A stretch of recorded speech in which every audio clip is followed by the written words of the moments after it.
Durante este 2017, la seguridad fue un tema central de la administración del presidente Jimmy Morales. ¿Qué pasa con ese asunto? ¿Cómo fue la función del Ministerio de Gobernación en cuanto a las bandas de extorsionistas? ¿Qué sucedió con la pandilla del barrio 18 que en algunos momentos amenazó a las autoridades? De eso hablaremos. Usted puede participar con la etiqueta SF Seguridad.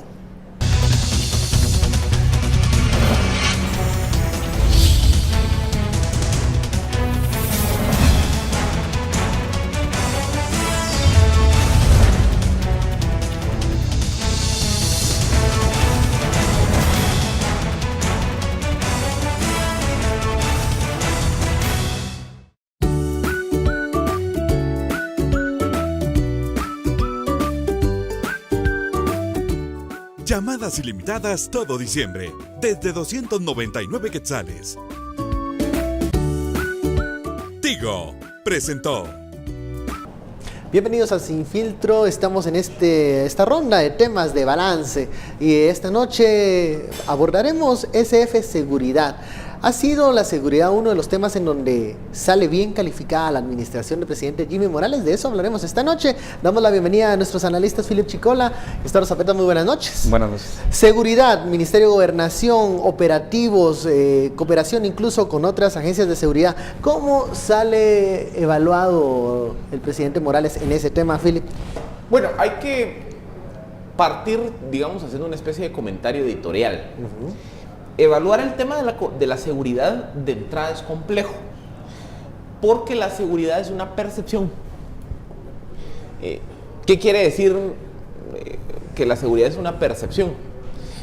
Por ejemplo, Estuardo y yo podemos tener diferentes percepciones de qué es seguridad. Yo me puedo ir a parar en la calle de la calzada Roosevelt, caminar de lo más tranquilo y me puedo sentir seguro, pero yo no sé si Estuardo hace exactamente lo mismo y se siente seguro. O viceversa. Estuardo puede ir a la zona 18 y se siente seguro, y yo tal vez llego a la zona 18 y me siento con psicosis. O sea, de entrada, la seguridad es una percepción subjetiva. La seguridad se puede medir de forma cuantitativa, de forma objetiva, con indicadores. Con datos en bruto. Y hay, por ejemplo, algunos indicadores mundialmente aceptados para medir la situación de seguridad. Por ejemplo, quizá el indicador más utilizado a nivel mundial es el de homicidios por cada 100,000 habitantes. Pero luego también hay otros indicadores como, por ejemplo, la tasa de crimen por cada 100,000 habitantes, o sea, que mide todas las denuncias de actos delictivos por cada 100,000 habitantes. Entonces eso me permite tener más o menos una medición real de cuántos delitos se están cometiendo. Hay otros indicadores que ya miden delitos específicos, por ejemplo, mediciones sobre extorsiones, mediciones sobre robos de vehículos, robo de propiedades, etcétera, etcétera.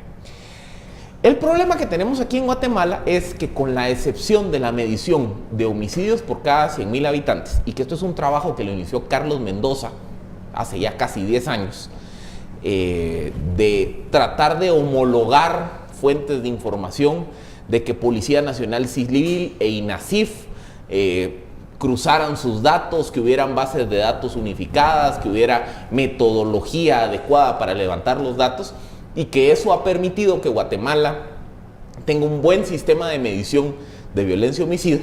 En el resto de actos criminales no existen datos que nos ayuden a medir tan uniformados o metodológicamente bien levantados para medir el fenómeno de la criminalidad.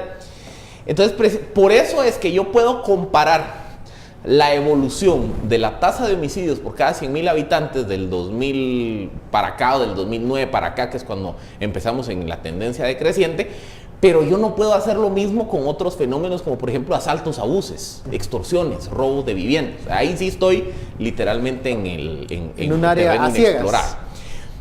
Y obviamente el tema de la percepción de seguridad se puede medir, por ejemplo, las encuestas de opinión pública, cuando se pregunte, para usted, ¿cuál es el principal problema de país? Antes salía seguridad, ahora ya no es tanto la seguridad, pero digamos que una pregunta tan genérica no me permite medir de forma detallada cómo el ciudadano subjetivamente está percibiendo la seguridad. Entonces, habiendo como establecido ese ritmo, ese parámetro de análisis de lo que se puede y lo que no se puede hacer. Si hacemos un análisis sobre la única fuente de información objetiva, que es la tasa de homicidios por cada 100.000 habitantes, vamos a cerrar el año 2017 como hemos cerrado los últimos 8 años, que es con una tendencia a la baja. O sea, vamos a cerrar el año, creo que si no estoy mal, en 25.8 homicidios por cada 100.000 habitantes, lo cual es una reducción sobre los 27.1 que creo que fue que cerramos el año pasado. Entonces, estamos viendo cómo del 2009 para acá, que en el 2009 llegamos al punto más álgido, de 42 homicidios por cada 100.000 habitantes, gradualmente año con año se ha ido reduciendo la tasa de homicidios. El problema que hay es que yo sé que se están reduciendo, pero no sé por qué. O sea, no hay nadie que me pueda dar un dato de qué es lo que se ha hecho bien o qué es lo que cambió, causado ese efecto, de por qué se han reducido los datos. Pero si nos vamos a ver ese indicador objetivo, el país en general, o sea, no estamos hablando solo del gobierno de Morales, el país del 2009 para acá ha ido mejorando algo está significativamente. Bien, pero no sabemos qué es. Estamos en este dilema, cómo evaluar el tema de la seguridad. Ya lo mencionaba Phil, un tema subjetivo de percepción. A veces sentimos que hay semanas que son sumamente violentas. Si leemos, revisamos portales web, vemos los noticieros, uno se impresiona de algunas noticias que son muy trágicas. El tema de la percepción. Hay otros, los datos fríos, lo que tenemos, lo que nos permite evaluar, qué nos dice, nos arroja resultados que pueden calificarse, sí, como positivos en el avance del fortalecimiento de la seguridad, pero qué tanto hemos avanzado. ¿Cómo se puede medir eso con esos datos fríos que tenemos, los únicos que tenemos? Y el tema de la percepción es algo que sigue presente en la población. En algunos momentos, cuando salen publicadas algunas noticias, la población dice se siente insegura. ¿Cómo abordar este tema tan complejo, Stuart? Bueno, tenemos que ir primero cuál es el tema que ahora pasó a ser el tema número uno. La prioridad, digamos. Sí, que no es seguridad. O sea, seguridad sigue estando entre las prioridades de los guatemaltecos, pero el tema número uno ahorita es economía, principalmente trabajo, por los niveles de desempleo crecientes. Entonces, primero pongamos en orden los temas que están saliendo a finales de 2017 como los más importantes. La economía es ahorita, por mucho, sobre todo empleo, sigue siendo el tema que no solamente preocupa a Guatemala, a los guatemaltecos, sino que va en crecimiento de preocupación. Y ya mirábamos números que habían sido proyectados hasta 4% de crecimiento, que fueron bajando a 3,5%, luego bajaron a 3%, y a principios de diciembre el titular era que 2,8%. Y posiblemente cuando hagamos la medición ya la otra semana o mediados de enero, vamos a ver cuánto sale en términos del año. Vamos a ver si crecimos o encima de la tasa de crecimiento demográfico, o crecimos igual que la tasa de crecimiento demográfico, o lo trágico sería crecer por debajo de la tasa de crecimiento demográfico, ¿verdad? 2,5, por ahí estamos en tasa de crecimiento demográfico. Pero regresamos entonces al tema de la seguridad, porque de la mano también con el tema de la economía es el tema de la seguridad. Pero aquí en un factor un poquito diferente, hay un poquito en el cual creo yo, Philip, decías, no sabemos por qué, pero lo primero que hay que señalar y seguir insistiendo es que ya en términos numéricos, estadísticos, reales, que es como medimos esto, en realidad el número de homicidios ha ido a la baja. Y esa tendencia, pero esa tendencia es desde que se mide 2009, haremos 2010, los 7 años anteriores, y vamos a ver a la baja, que venimos desde tiempos de 34, ¿verdad? De hecho, veníamos desde 37 por cada 100,000, bajamos a 34, a 32, luego bajamos a 30, a 29 y ahí vamos, ¿verdad? 27, y la proyección no ha terminado el año todavía, entonces hay que esperar los números, pero la proyección en términos de año sería...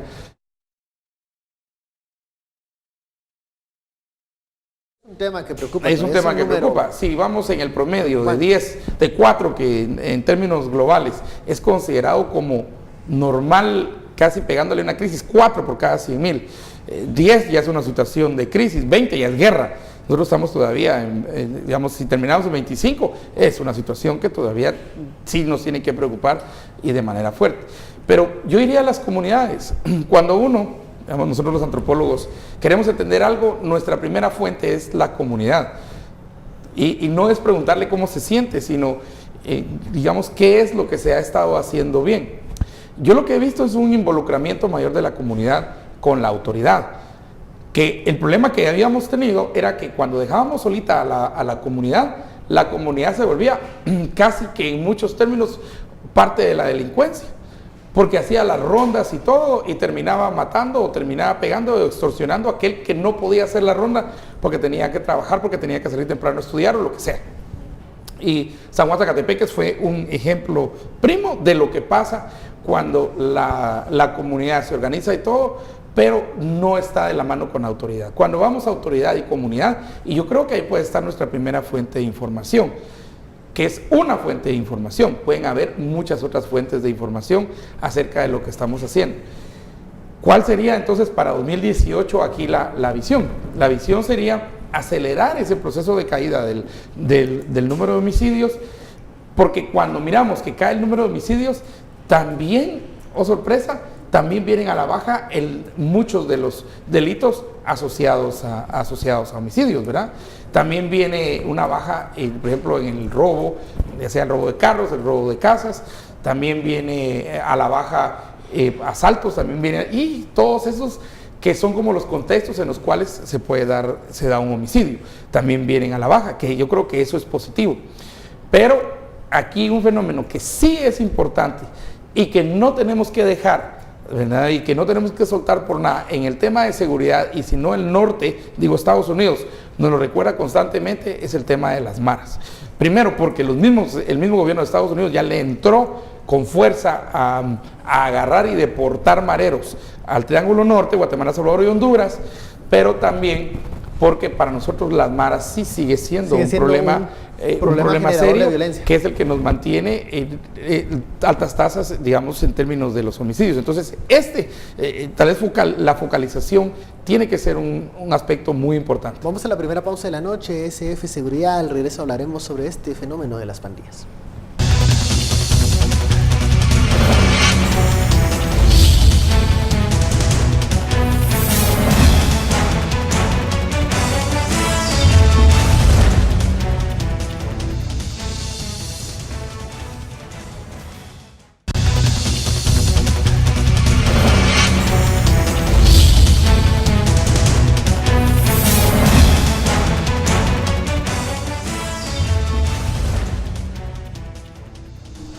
Seguimos con Sin Filtro, la etiqueta SF Seguridad. Estamos hablando sobre los retos para 2018, pero también lo ocurrido durante todo 2017. Y uno de los dolores de cabeza del Ministerio de Gobernación, de las autoridades, fue la pandilla del Barrio 18. Durante este año se hicieron intentos para controlar a las clicas, sobre todo a los dirigentes de esta pandilla, y la respuesta fue amenazas, incremento incluso a la violencia. Le ganó el pulso la pandilla del Barrio 18 al gobierno durante 2017.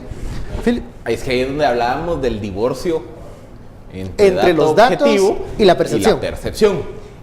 Tal vez el caso paradigmático que mejor evidencia ese divorcio es lo que ocurrió en mayo del 2011, si no me falla la memoria.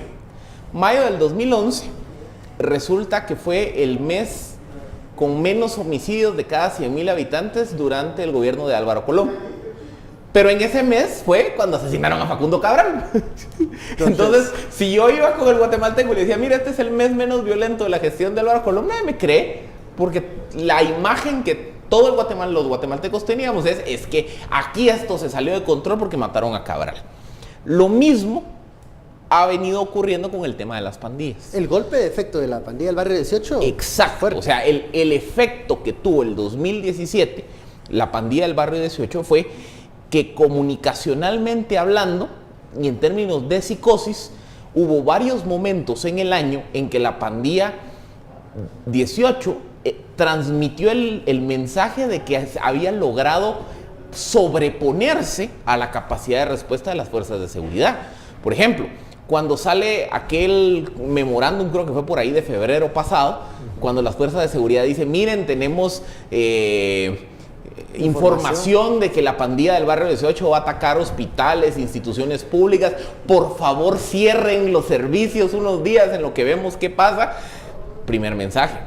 Cuando se dan, por ejemplo, las amenazas que la pasamos aquí en un programa contra aquel director del sistema penitenciario, Nicolás García, vemos también que ahí hubo pues también un efecto de decir, ¿cómo así que una pandilla se le plantea al tú por tú al jefe del sistema penitenciario?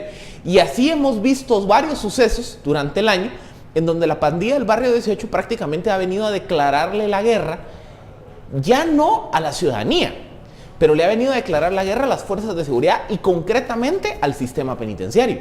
Entonces, cuando eso ocurre, la sensación del guatemalteco es decir, estoy desprotegido. Las fuerzas de seguridad no me pueden proteger. El problema es que como no tenemos datos objetivos, no tenemos mediciones cuantitativas bien hechas, yo no puedo medir si comparado con 2016 o 2015 la pandilla del barrio 18 cometió más o menos actos ilícitos en el 2017. No se puede, no hay Estamos casi que a la merced de estos mensajes. Correcto. Que ellos envían. Entonces, no puedo hacer un análisis objetivo como sí se puede hacer con los homicidios. Solo se puede hacer el análisis sobre la subjetividad de la comunicación. Y en esa subjetividad de la comunicación, pues el mensaje que una pandilla le declare la guerra al sistema penitenciario, pues en términos de estabilidad social es muy complicada. Lo cierto que también hay que mencionar es que el 2017 también fue un año en el que hubo N cantidad de operativos judiciales y de policía contra clicas que se dedican exclusivamente a las extorsiones.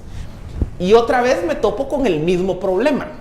Como no tengo datos metodológicamente bien medidos sobre extorsiones, yo no puedo comparar si las extorsiones van a la baja o van al alza, porque no tengo cómo comparar. No hay con qué comparar eso. Y aparte que es un delito que tiende a tener altos niveles de subdenuncia, o sea que el guatemalteco que es víctima no lo reporta. Pero también si nos vamos por mensajes de comunicación, por lo menos durante el año, lo estaba contando hace poco, hubo 15 grandes operativos de Ministerio Público y Policía para desarticular clicas de extorsionistas. ¿Se acordarán aquel mega operativo de rescate del sur que hubo algo así como 150 capturados y que no tenían ni de dónde irlos a meter? El salón municipal fueron ahí. Exacto, entonces digamos que hubo momentos en donde también las fuerzas de seguridad, también comunicacionalmente hablando, transmitieron el mensaje de decir, estamos desarmando estructuras de extorsionistas. Entonces digamos que de los dos lados hubo golpes de efecto. Las fuerzas de seguridad haciendo mega operativos contra extorsiones y el barrio 18 declarándole la guerra al sistema penitenciario. Pero me tengo que quedar con eso, porque al día de hoy yo no puedo decir barrio 18 se portó mejor o se portó peor que años pasados, como tampoco puedo decir el número de extorsiones subió o bajó comparado con años pasados. ¿Qué podemos decir de este tango entre autoridades y el barrio 18? Estos golpes de efectos de ambos lados. Lo que hemos aprendido, y vaya si no lo hemos aprendido año tras año, es que una vez la autoridad es amenazada por los mareros sí cumplen. Es que eso es, o sea, no es que fue una amenaza y que va a pasar esto y va a pasar lo otro, no. Una vez vieron que había una amenaza, y, mira, mataron al director del Infiernito en el Parque de Escuintla. Luego, y ahí mismo, ¿verdad?, mataron a otros del Boquerón, y hay una cuestión de cumplimiento de palabra, que es lo que pasó, por ejemplo, con una empresa de telefonía, a la cual todos escuchamos los audios, todos Guatemala nos quedamos fríos de decirle, nos pagan 20,000 por cada distribuidor y 100,000 quetzales de entrada, ¿verdad? ¿Cuánta gente mataron de esta empresa? Okay. Con uno que maten ya es mucho, pero no digo 4, digo mucho más de lo que está sucediendo. Y los datos creo que nos deberían de ayudar también para concentrar dónde están teniendo mayor efecto. Y hay datos en relación, por ejemplo, cómo se ha incrementado, porque estos desagregados ya del número de homicidios, entonces ya los miras por departamentos, ya los miras por zonas, y ahí es donde realmente tenemos que ir todavía un poquito más fino, que es lo que no hemos ido, ¿verdad? Donde está aún la zona 18, yo vivo en la zona 18, ¿qué parte de la zona 18 realmente es la más afectada? Lo cierto es que cuando miran números de asesinatos, si la zona 18 sigue siendo una zona roja, ¿verdad? Por la cantidad de. Villanueva es otro lugar que, por ejemplo, sigue teniendo números bastante altos de homicidio y de asesinatos, pero lo tenés que también ver con, por ejemplo, robos de casas, robos de carros, asaltos a buses. Ya tenés que ver, y tenés que ver la evolución también del crimen, porque el crimen no es estático, es muy dinámico. Y lo más sorprendente fue que fue la semana pasada, que fue un grupo de mujeres la que asaltó el bus 40R, que de aquí de Liberación hasta el puente del Trébol, ¿verdad? Pero fue un grupo de mujeres que, pues, tal vez es el sexismo y el machismo guatemalteco, interprétalo como usted quiera, pero por lo menos que yo sepa es primera vez que escuchamos que es un grupo de mujeres que se dedica a asaltar buses. Hay una evolución de... La pandilla, como es una interacción, una dinámica muy comunitaria, tiene la capacidad de modificar y mutarse muy rápidamente. Si cooptan a 10 de tus integrantes, tendrán otros 5, entre esas más mujeres, de donde echar mano para seguir delinquiendo. O el nivel también de captación de nuevos mareritos, porque empieza muy temprano, es muy bueno, es muy eficiente. Cuando veías los operativos de extorsiones que mencionaba Philip, veías incluso a personas de la tercera edad, personas que pudiesen ser abuelitas, quienes estaban o eran parte de esta estructura de cobro de extorsiones. Por ejemplo, las personas de la tercera edad generalmente eran quienes cumplían el rol de testaferratos, de cobradores o de lavadores de dinero. O a nombre de las cuentas estaban a nombre de ellas, de las abuelas. Digamos que el problema del fenómeno de las extorsiones es que el 80%, por lo menos, de las extorsiones se originan en las cárceles. Entonces, digamos que también es un fenómeno de como un barrilito sin fondo, porque de nada me sirve estar desarticulando redes y redes y redes si lo único que estoy haciendo los estoy mandando a la cárcel y desde la cárcel siguen operando de forma impune.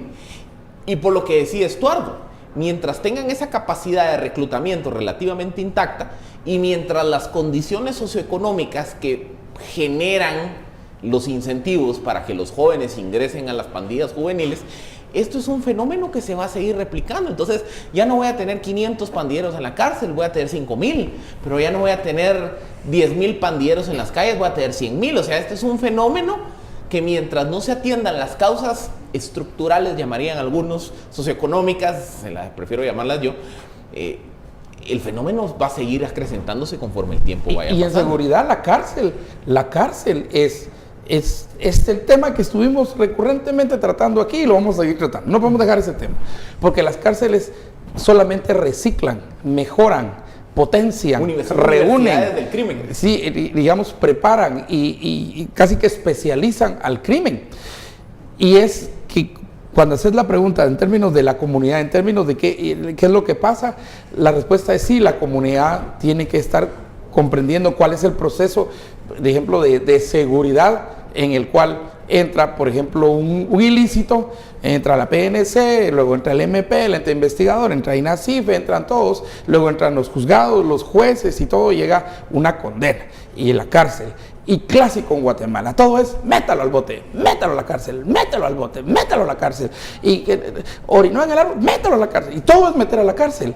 En la cárcel, aún aquel bolito que se fue, mira, no digo que sea periodista, pero el bolito que se fue a la cárcel, aún siendo una persona pues que no está metido en ninguna de crimen y todo, su única forma de defenderse es pasar a ser parte de alguno de los grupos de delincuencia enorme que están en la cárcel. Entonces, la cárcel no te soluciona nada. El sistema penitenciario no se transforma en ese lugar donde se va a reinsertar a algunos y castigar a otros, sino que es la academia en donde aprenden nuevas donde hay jerarquías, cosas que no tenían donde hay al momento de jerarquías. entrar. Y miren, el fenómeno del sistema penitenciario también lo discutimos hasta la saciedad en el 2017, que hablamos que era un problema de infraestructura, de incentivos, de pago de los agentes, de combate a la corrupción, de marco regulatorio, en fin, digamos que es un problema multidimensional.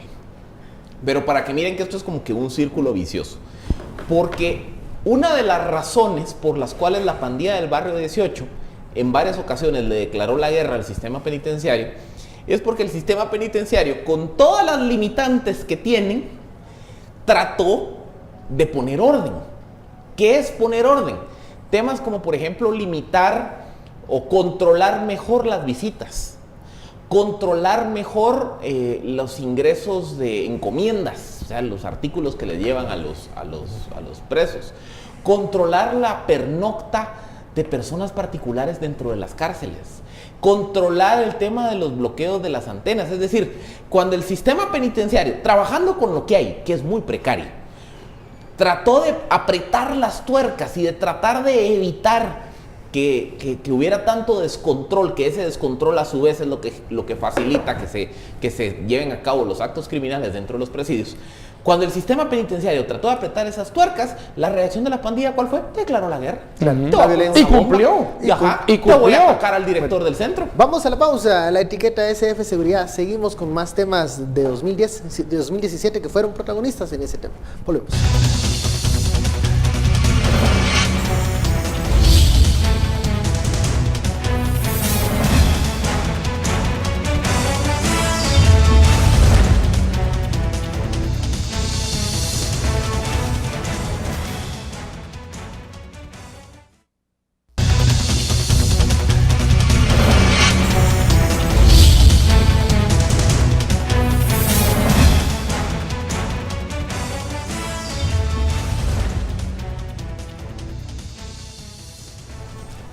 Regresamos a Sin Filtro SF Seguridad. Nos quedamos en el bloque anterior, pues conversando y analizando el problema del sistema penitenciario, un tema que se abordó en varias ocasiones en esta mesa roja. Se hablaba de la necesidad de la modificación de ese mismo sistema penitenciario, de una normativa que permitiera actualizar ese mismo sistema de cárceles, infraestructura, inversión y sobre todo que no sea visto como la cenicienta del sistema de justicia, ¿no? Muchas veces el sistema penitenciario, como lo mencionaba Estuardo, lo reducimos a un bloque de metan los presos, un castigo, un calabozo, y allí no se ha podido abordar otras aristas que tiene este problema y que incluso políticamente a veces no se saca a colación ni se debate en el Congreso o en el mismo organismo ejecutivo. ¿Habrá algún chance de poder volver atractivo el tema del sistema penitenciario como una apuesta para modificar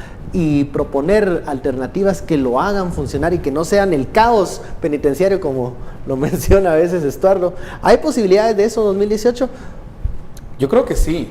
Miren, y ahora que ya solo pasa Año Nuevo y empieza pues ya la campaña política más descarada y más abierta, porque campaña política siempre hemos tenido, pero la campaña descarada y abierta empieza el 2 de enero, ¿verdad? Y van a salir aquellos que quieren que el voto y que reúnen a la gente y que están los fines de semana y los domingos y como si fuera iglesia y salen todos, ¿verdad? A pedir el voto, primero a hacer sus células y ellos creen que van a llegar a la presidencia, porque eso es lo que quieren.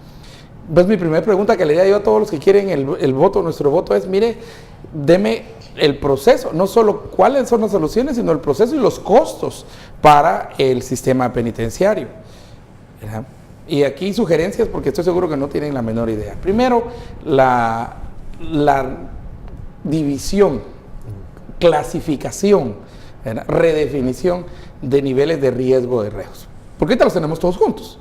Entonces, ahí no importa. Esa falta de clasificación permite que aprenda las actividades del otro y no las aprende porque quiere aprenderlas o porque, digamos, quiere sobrevivir. Porque es su única forma de sobrevivir, o las aprende, se muere, no tiene para dónde, ¿verdad? Y primero esa clasificación, pero segundo, sí necesitamos construir más cárceles.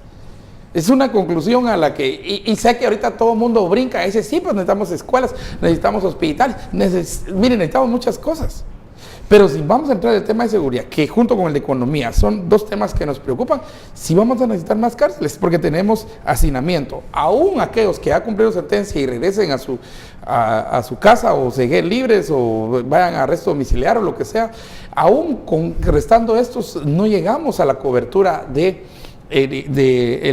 los espacios disponibles para la gran cantidad de reos que se tiene. Entonces vamos a necesitar hacer eso, nos guste o no nos guste, vamos a necesitar hacer más cárceles y que ojalá sean de máxima seguridad y ojalá sean muy alejadas y muy lejos, que es como en realidad se hacen esas cosas, y eso es dinero, no hay otra.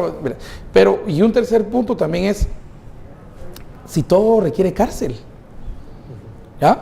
Porque hubo un cambio a la ley ahí, ¿verdad? De que todos nos opusimos, porque el cambio a la ley era básicamente para darle una especie de prebenda y un dulcito a los presitos de Mariscal Zavala. La ley Mariscal Zavala, de hecho sí le pusimos de apodo. Pero yo creo que la pregunta es válida, por lo menos la pregunta que daba origen que puede dar origen a un cambio a la normativa. Todo requiere y debe ser castigado con cárcel. Otros países lo que tienen es trabajo comunitario, otros tienen arresto domiciliario, otros tienen los mismos que... Todos esos temas fueron espinosos, ¿se acuerdan cuando se presentó en un primer momento la iniciativa esta de la redención de penas? Todo es polémico, porque cuando se hablan de esos temas se cree muchas veces que se está premiando al reo o al señalado, al tratarlo de... sacarlo de la prisión preventiva. De ahí que el primer paso es la clasificación, porque digamos el que esté acusado de asesinato y que al final sea vencido en juicio y sea ya un asesino, no hay otra palabra para eso, pues no pues, pero del 100% del universo que hay de asesinato no ha de ser, no es el 100%, ese es mi punto. Ya hay otros, hay robo, hay estafa, hay muchas otras, ¿verdad? Entonces para mí si todo es con la cárcel, porque nuestro paradigma, y es el que tenemos que cambiar, es que en la cárcel ahí está el problema, que se vaya, ¿no? Y el problema ahí lo único es que la enfermedad ahí, el virus ahí se hace potente, después no hay antibiótico, ¿verdad?, suficiente para ese virus que ya se fortaleció, ya creció y desde ahí infecta más, lo que estabas diciendo, que fueron declaraciones del mismo ministro de Gobernación, que el 70% de las llamadas de extorsión salían de la cárcel. Entonces, además, pero eso implica también ver a los guardias de la cárcel, a la guardia de presidios, cuánto están ganando, qué comen, cuántos días se mantienen ahí, ¿ya? Y que cuando los reos, sobre todo muy peligrosos, mareros por ejemplo, le declaran la guerra al sistema penitenciario, ¿quiénes son los primeros que son asesinados? Los guardias de presidios, el alcaide, el director, el subdirector. Esto es lo que vimos este año. Hay iniciativas que creo que son interesantes retomar para discutir durante este año: la profesionalización de la guardia penitenciaria para evitar o minimizar estos riesgos que mencionaba Estuardo. También está el tema que el ministro de Gobernación a inicios de 2017 pues trató de discutir esto de las personas que habían cumplido ya una condena, pues ya retirarlos de prisión, porque hay un problema de hacinamiento en las cárceles, y esto de la rendición de penas, ¿no? Pero no tiene que ser el hacinamiento. El hacinamiento... Hay falta de infraestructura. Sí, falta de infraestructura la tenemos, pero tiene que ser una clasificación que busque... una cuestión lógica, que clasifique correctamente perfiles de y el nivel de criminalidad del acusado. Porque hasta este momento el quien clasifica a los reos es el que tiene el poder del sector o del área. Primero es el juez. No, pero en la práctica es algún reo, alguna clica, quienes tienen el control adentro. Y clasifican a Talacha. Solo lo mira y dice, este tiene pisto, entonces recordémonos cuando los mismos reos tenían el control de cuántas ellos contaban a los reos. Cuántos pandilleros, cuántos reos tenían un determinado sector, y esa información se la trasladaban al director de la cárcel. Eso ya es no tener control del espacio físico. Entonces, por eso es que la guardia de presidios, en el fortalecimiento también debe buscarse la retoma del territorio, y esto es una retoma territorial, y ojo, no va a ser fácil, esta retoma no va a ser tampoco pacífica, pero eso hay que estar claros, ¿verdad? No esperemos que sí, y aquí uno de los que empieza a hacer mucho ruido después es el mismo procurador de los derechos humanos, pero él tiene que entender que sí tenemos un problema serio, y que es un problema de derechos humanos, pero para nosotros, las víctimas, los que reciben las llamadas de extorsión desde las cárceles, este es uno de los grandes jugadores que tiene que entender, ¿verdad?, que sí tenemos un peligro inminente y presente en los presos que la cárcel no está viendo, pero que requiere la acción requiere muchas acciones, pero requiere también que algunos entiendan que van a tener que tomarse decisiones difíciles, pero eso es liderazgo, tomar decisiones difíciles. ¿Liderazgo en el tema del sistema penitenciario, Philip? Es que por eso les digo, hay limitantes que van más allá de tema de liderazgo y de toma de decisiones. Yo creo que después de la salida de Nicolás García hubo esfuerzos significativos por tratar de ordenar la casa, pero el problema va mucho más allá. O sea, el primer origen del problema es de infraestructura. Y esto implica que el Estado de Guatemala, en medio de todas sus falencias y necesidades, tiene que encontrar el espacio presupuestario para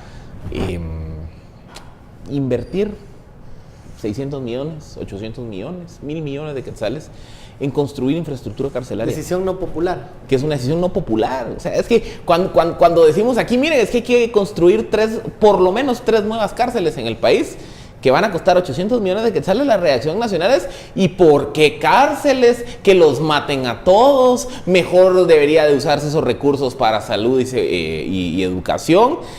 Pero es que desde el problema de infraestructura, ya el sistema penitenciario ya está atado de manos. Porque aquí en Guatemala no tenemos cárceles que realmente cumplan el estándar de cárcel de máxima seguridad. Que la cárcel de máxima seguridad, como lo hemos definido, es prácticamente matar en vida a un acusado, a un condenado. Es aislarlo completamente de la sociedad, y eso en Guatemala no existe. Segundo, la modificación de los marcos normativos. Es que mientras en Guatemala, por ejemplo, se permita que en el preventivo de la zona 18 coexistan sindicados que están enfrentando todavía proceso penal con otros que ya fueron condenados. Mientras, por ejemplo, no se revise todo lo que mencionaba Estuardo de quienes ya cumplieron una sentencia o quienes podrían ser sujetos a una redención de pena, mientras no se generen incentivos, por ejemplo, para que haya estudio, trabajo, reinserción. Digamos que también lo que se puede hacer en las cárceles es muy limitado. Muy reducido. Al final, miren, e incluso digamos que esto es como que las partes poéticamente tristes de la historia. Que uno de los modelos de trabajo más exitosos que ha habido en Guatemala dentro de una cárcel era la cooperativa Torrefuerte de Byron Lima. Después nos enteramos para qué servía. Entonces, digamos que también ya ese modelo de decir: introduzcamos cooperativas de presos que por lo menos se dediquen a hacer sus maquilas, a producir, a trabajar dentro de la cárcel, sí, pero evitar que sea como Byron Lima. Entonces, ¿me entienden? Digamos que hay muchas limitantes dentro del sistema penitenciario, y muchas de esas limitantes están asociadas al marco regulatorio. Por ejemplo, mientras el marco regulatorio no genere obligatoriedad o incentivos, porque se puede trabajar de cualquiera de los dos lados, para que los presos trabajen estando en la cárcel, o para que estudien, o darles, por ejemplo, en el caso de prisiones de mínima seguridad, que haya un proceso que les permita a los condenados de mínima seguridad, pues conducir estudios o poder continuar ciertas actividades laborales. Pues es muy difícil hacer que el sistema penitenciario realmente se vuelva un espacio de reinserción. Claro. Bueno, vamos a la pausa. Al regresar hablaremos sobre el tema de la Policía Nacional Civil, también muy interesante durante 2017. Volvemos.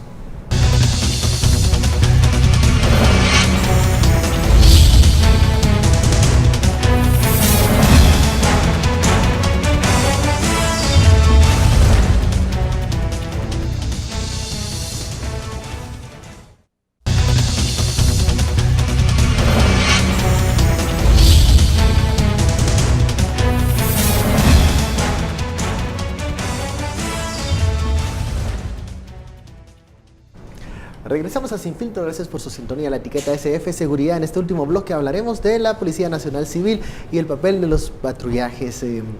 Mucha polémica durante 2017 por el papel de los efectivos de la PNC. En estos momentos aún se discute si se terminarán estos patrullajes combinados, el papel del ejército en el tema de la seguridad ciudadana. ¿Cómo ven ustedes 2017 para la Policía Nacional Civil? Philip. Miren, digamos que el reto de la Policía Nacional Civil está asociado a ganar mayor nivel de credibilidad y respaldo entre la sociedad guatemalteca. Lo vemos en el sentido que desde principios de 2017, en cumplimiento con uno de los tantos requerimientos que Estados Unidos ha planteado en el marco de la Alianza para la Prosperidad, se han venido suspendiendo los patrullajes combinados. Y eso ocurre porque si ustedes consultan la Ley de Asignaciones Consolidadas del Presupuesto Federal Norteamericano, uno de los requisitos para que el Triángulo Norte Centroamericano, Guatemala, Salvador y Honduras, pueda acceder a los fondos de la Alianza para la Prosperidad es profesionalizar a las fuerzas policiales de carácter civil y reducir el rol de los ejércitos en funciones de seguridad interna. Entonces, la interpretación que hubo en Guatemala es decir, bueno, eso implica ejército en las calles, ya no, o sea, porque eso es seguridad interna. Entonces, a raíz de eso es que de principios del 2017 vimos pues el cierre o la suspensión de los patrullajes combinados. Recordemos toda la demanda que hizo el alcalde de Misco, Neto Brand, para que continuara alguna manifestación de patrullajes combinados y demás. Y en gran medida, cuando vemos datos, encuestas que incluso realizamos aquí durante los programas, lo que ocurre es que el ciudadano guatemalteco tiene la percepción que el policía no genera seguridad mientras que el soldado sí. Y entonces, digamos que el reto, porque ahí a mí sí me cuesta ver un escenario en el que se regrese al ejército a patrullar las calles, porque ya es una demanda, como les digo, que viene desde Estados Unidos, porque se está condicionando fondos para Guatemala sobre ese punto. Incluso dentro del mismo ejército, pues siempre hubo una línea de pensamiento que decía es que el soldado no está ni equipado ni preparado para llevar patrullajes en zonas urbanas. Entonces, digamos que a mí me cuesta ver el escenario en el que se retornen los patrullajes combinados.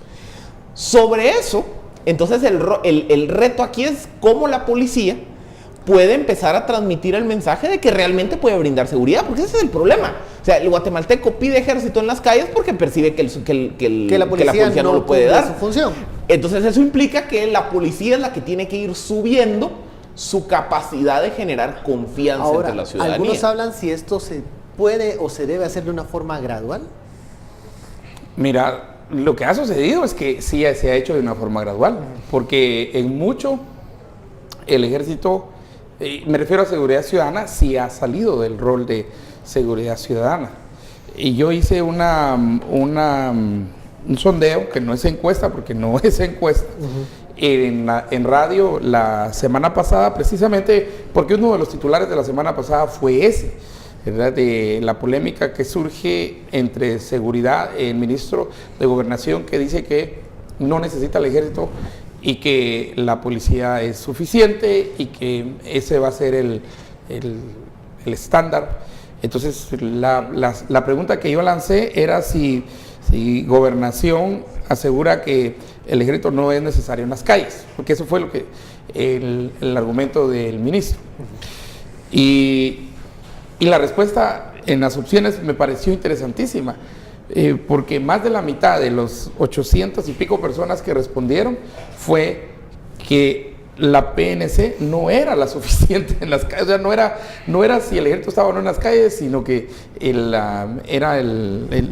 la mitad de los que respondieron dijeron que realmente lo que sucediera era que la policía no era suficiente en las calles, y un 32% más que estaban en desacuerdo con la aseveración del ministro.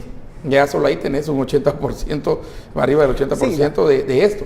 Seguimos todavía posiblemente con un paradigma mental de seguridad que, como ha dicho Philippe, en la percepción es que quiero ver. De ahí la razón que ponemos seguridad en las entradas de los condominios, de la colonia, seguridad en los buses, seguridad aquí, seguridad privada, o sea, guaruras, de seguridad en los centros comerciales, seguridad aquí mismo en la entrada de Guatevisión tenemos seguridad. Entonces seguimos con un paradigma de vigilante, ¿verdad? Y ese paradigma, de alguna manera, creo que con tecnología, creo que con otras formas de pensar puede variar, pero por el momento lo que dice por lo menos en un sondeo, ¿verdad?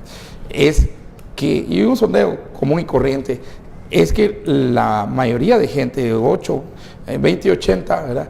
El 80% por lo menos sí estaría de acuerdo con esa salida del ejército a las calles. Lo que no pregunté pues, sería bueno si es en combinación o si solo saldría el ejército.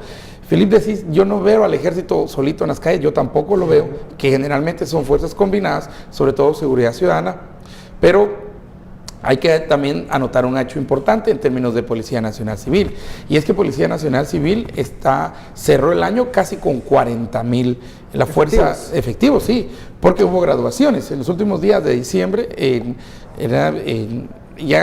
después del 15 de diciembre hubo graduaciones, y además hubo también reforzamiento para ciertos niveles de patrullaje. También el ejército tuvo un nivel de ascensos y graduaciones, y también tuvo apoyo en movilidad, porque cuando uno piensa en seguridad hay que pensar en los costos, en la movilidad, en la coordinación, en la inteligencia, en la contrainteligencia. No vaya a ser que, como en un caso que tratamos la semana pasada de contrabando, donde eran 6 militares los que pararon aliados al contrabando. Uno entiende las dudas de la población respecto al papel de la Policía Nacional Civil. La historia reciente nos da algunos ejemplos en donde la PNC o la Policía Nacional, como se llamaba antes, no era como, digamos, el garante de mayor confianza de la población, y bueno, eso hay que entenderlo, pero de un tiempo acá se ha iniciado un proceso de profesionalización. Correcto. ¿Qué tanto alcanza eso para que la población ya confíe nuevamente en los efectivos de la PNC? Y una cosa que es muy importante de la policía, que no tenemos que perder de vista, y lo han hecho muy bien, es que de hecho, pienso en otras instituciones del Estado y no veo ninguna otra. De hecho, todos tienden a esconderse y a esconder sus esqueletos, ¿verdad? Sus faltas. Sus faltas y todo. La Policía Nacional Civil es la única institución que se depura frente a nosotros, ¿ya? Porque cualquier cosa que sucede, gente que esté metida en cualquier ilícito, lo sabemos al instante. Mientras otras instituciones lo que hacen es tapar o sacar, o ya no estaba trabajando con nosotros y todo, buscan cómo zafarse de ese malcabresto. El policía no, se depura frente a nosotros. Yo creo que eso es un buen mensaje de la ciudadanía, es un mensaje que quisiéramos que no estuviera sucediendo, que no hubiese depuración, lo ideal fuera que no pasara, pero ¿no? la realidad es la realidad, y cuando la realidad nos dice que hay gente que por alguna razón está en un listo, ellos mismos lo están sacando. Entonces, el trabajo, creo yo, más que de la comunidad, es de la policía. Se tiene que ganar nuestra confianza. Creo que ha dado pasos en la dirección correcta para ganarse, pero tiene que dar más, y más contundentes y con más fuerza, y más veloces. ¿Y cómo se responde a esta percepción de seguir necesitando el ejército en las calles? Porque es una necesidad latente de la población. Uno le pregunta y dice, no quiero al ejército aún en las calles. ¿Ves el caso de Misco? Y ya lo mencionaba, ya lo mencionaba Felipe, el caso del alcalde Neto Brand, ¿verdad? Que él mismo salió con su gente a pedir esto. Yo creo que podemos tener alianzas, yo creo que podemos hacer alianzas estratégicas, y hemos olvidado un proceso que está reconocido en la Constitución. De hecho, las únicas policías reconocidas en la Constitución son las policías municipales. La Constitución no habla de la PNC, y obviamente el ejército, ¿verdad? Pero el ejército con su misión y todo dentro de la Constitución. Pero en términos de policía, es la policía, ¿verdad? Posiblemente alianzas entre policías municipales para generar un nivel medio de seguridad, para un nivel que suba a una policía nacional, ¿verdad?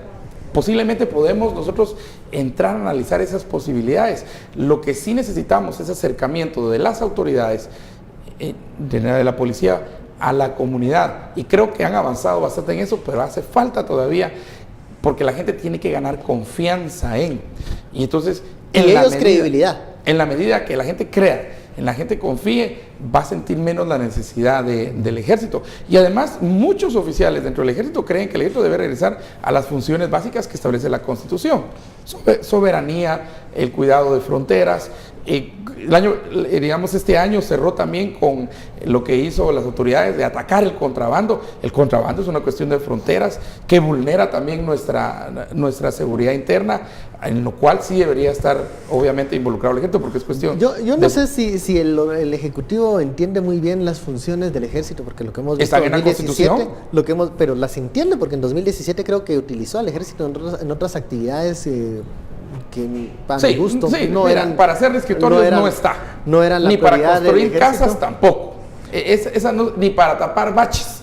Esas no son funciones del ejército. Eso lo que hace es que demerita, totalmente deshace la función del ejército. No es para eso. Y puede desgastar a la figura del ejército. Es que la desgasta. Otro gobierno verá con los sacos de fertilizante, y la otra, ¿cómo se llama? La vieja política sacaba a los soldados a repartir bolsas de comida. Esas funciones entran a ser parte del ejército, pero en situaciones de crisis. Son muy temporales, pero muy temporales. Un huracán, no sé, el volcán está haciendo erupción, un terremoto que vemos pasar, pero son muy temporales, son 30, 60, 90 días, y hasta ahí murió la flor, y tiene que regresar a las funciones que tienen asignadas en la Constitución. Hemos terminado esta hora de análisis. Muchísimas gracias, Estuardo y Philip, en la etiqueta SF Seguridad. Nos vemos, feliz noche.